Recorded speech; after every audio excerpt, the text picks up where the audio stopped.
एक सबसे बड़ा सवाल अखिलेश जी जो इस वक्त जनता कर्नाटक की जवाब दे रही है कि किसका ताज किसके सर पर सजेगा, बीजेपी, कांग्रेस या फिर जेडीएस, जो उम्मीद लगाए बैठी है कि ओल्ड मैसूरू रीजन में इतनी धमाकेदार प्रदर्शन के बाद ना सिर्फ अपनी सत्ता को स्थापित करने में, अपने वर्चस्व को स्थापित करने में सफल रहेगी और साथ ही साथ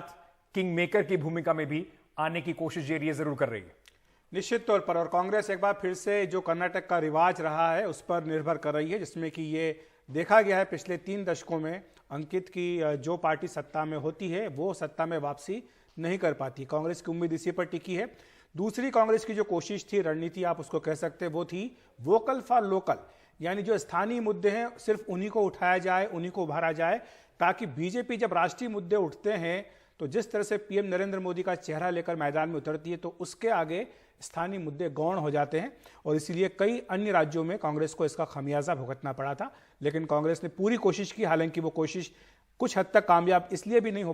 पाई दिख रही है क्योंकि जिस तरह से बजरंग दल का मुद्दा हो या फिर अन्य मुद्दे हों, पीएम मोदी की जो सभाएं हों या रोड शो हों, उसके बाद बीजेपी ने इसको राष्ट्रीय मुद्दे बनाने में भी पूरी कोई कसर नहीं छोड़ी है। महत्वपूर्ण चुनाव कांग्रेस के लिए, भारतीय जनता पार्टी के लिए, कांग्रेस के लिए खास तौर से, क्योंकि अपनी वर्चस्व की लड़ाई में 2024 से पहले कांग्रेस पार्टी क्या